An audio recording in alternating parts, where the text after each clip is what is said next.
যশোরে এলজিইডির আওতাধীন অন্তত 11টি সড়কের নাজেহাল অবস্থা। গেল কয়েক বছর ধরে মাঝে কার্পেটিংয়ের কাজ শুরু হলেও তা বন্ধের বছর পেরিয়েছে।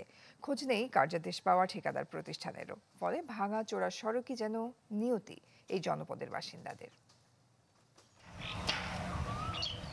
চোখ যতদূর যায় খানাখন্দ সড়ক আর ধুলোবালি। এটি যশোর সদর উপজেলার একটি সড়ক। তৈলকূপ বাজার থেকে দিঘির পাড় পর্যন্ত প্রায় 4 কিলোমিটার সড়কের অবস্থা বেশি খারাপ কয়েক বছর ধরে। যে সড়কটি সংস্কারে 5 বছর আগে কাজ পায় স্থানীয় একটি ঠিকাদার প্রতিষ্ঠান। কাজের মেয়াদ শেষ হয়েছে 2020 সালে, কিন্তু এত বছরে কাজ হয়েছে মাত্র 60%। সদর উপজেলার হুদার মোড় থেকে প্রায় 2 কিলোমিটার সড়কেরও একই অবস্থা।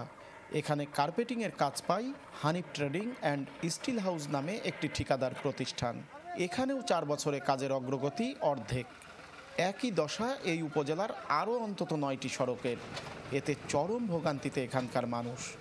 ধুলাবালির কারণে আশেপাশে যে দোকানপাটগুলো আছে এগুলোর যে জিনিসপত্রগুলো থাকে সেগুলো নষ্ট হচ্ছে। সামান্য একটু বৃষ্টি হয় ভাই, দেখেন আপনি এই যে কি কাদা, সলিংয়ের পরে আপনার ইসির পরে শুধু মাটি আর মাটি, একটা মানুষ হাঁটে চলাচল করতে পারিনি আমরা। রোডের ভিতর দিয়ে এত পরিমাণ পানি জমেছে যে তার ভিতর দিয়ে রাজহাঁস ঘুরে বেড়াচ্ছে, পাতিহাঁস ঘুরে বেড়াচ্ছে, খাবার খুঁজে বেড়াচ্ছে।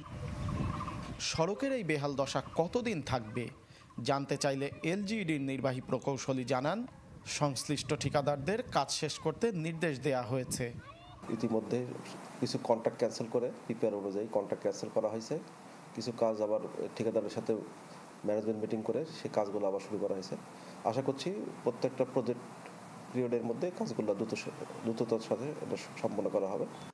কর্তৃপক্ষের এই বক্তব্যে আশ্বস্ত হতে হবে, অথবা ভাঙাচোরা সড়ককে নিয়তি হিসেবেই মেনে নিতে হবে জনপদের মানুষকে। আরও কতদিন তা জানে না কেউই। তৌহিদুর রহমান, চ্যানেল 24, যশোর।